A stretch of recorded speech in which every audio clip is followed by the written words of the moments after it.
అందరికీ నమస్కారం. నా పేరు డాక్టర్ నవ్య. అశ్విని హాస్పిటల్ ఎల్లారెడ్డిపేట నుంచి మాట్లాడుతున్నాను. ఈరోజు మనం సాధారణంగా జరిగే ఒక బ్యాక్టీరియల్ ఇన్ఫెక్షన్ గురించి మాట్లాడదాం. అదే సెల్యులైటిస్. సో, ఫస్ట్ సెల్యులైటిస్ అంటే ఏంటి? ఏమేం జాగ్రత్తలు తీసుకోవాలి? దాన్ని ప్రివెంట్ చేయడానికి ఏమేం చేయాలి? లేదంటే దానివల్ల ఏమేం కాంప్లికేషన్స్ వస్తాయి మనం కరెక్ట్‌గా ట్రీట్ చేయకపోతే అనేది మాట్లాడుకుందాం.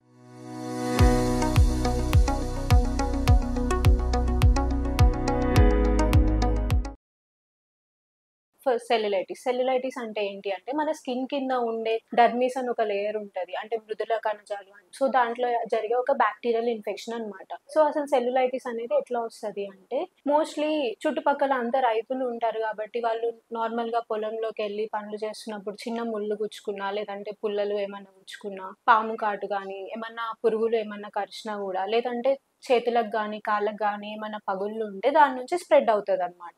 సో, దేనివల్ల వస్తది అంటే మోస్ట్ కామన్ బ్యాక్టీరియా స్ట్రెప్టోకోకస్ అనే బ్యాక్టీరియా వల్ల వస్తది. సో, దీనివల్ల ఏమేమైతది అంటే ఒక 5 లక్షణాలుంటాయి. అంటే ఎట్లా గుర్తుపట్టాలి దీన్ని? మాకు ఎలా తెలుస్తది అంటే చిన్న దెబ్బైనా గూడా మనం నిర్లక్ష్యం చేయొద్దు. ఈ 5 లక్షణాలు ఏమన్నా కనిపిస్తే ఇమ్మీడియేట్‌గా దగ్గరున్న హాస్పిటల్‌కెళ్ళి ట్రీట్‌మెంట్ తీసుకోవాల్సి వస్తది. సో, ఫస్ట్ ఏంటి అంటే మనకి కూర్చుకున్న దగ్గర గాని, చుట్టూ ఉన్న ఏరియా దగ్గర గాని ఎర్రగా అవ్వడం గాని, లేదంటే వేడిగా అవ్వడము, వాపు రావడము, తెల్లగా అవ్వడము, లేదంటే జ్వరం వచ్చినట్టు అవ్వడము, అక్కడ మూవ్‌మెంట్ కొంచెం తక్కువ అవ్వడం. సో, ఈ లక్షణాలు ఏమున్నా గూడా మీరు ఇమ్మీడియేట్‌గా డాక్టర్ దగ్గరికి వెళ్ళండి. ఎందుకంటే చిన్న దెబ్బనే గదా! పోతదిలే అంటే లేదండి. అది బ్యాక్టీరియల్ ఇన్ఫెక్షన్ చాలా ఎక్కువ అయ్యే ఛాన్సెస్ ఉంటది. దానివల్ల కాంప్లికేషన్స్ ఏముంటాయో గూడా మనం మాట్లాడుకుందాం. సో, ఫస్ట్ ఈ 5 లక్షణాల్లో ఏమన్నా ఉన్నప్పుడు మనం డాక్టర్ దగ్గరికి కన్సల్ట్ అవ్వాలి. దాని తర్వాత వాళ్ళిచ్చే యాంటీబయాటిక్స్ కోర్స్ అనేది ప్రాపర్‌గా యూజ్ చేయాలి. అంటే 2 డేస్ వాడిన తర్వాత తక్కువైంది గదా! అని చెప్పి ఆపొద్దు.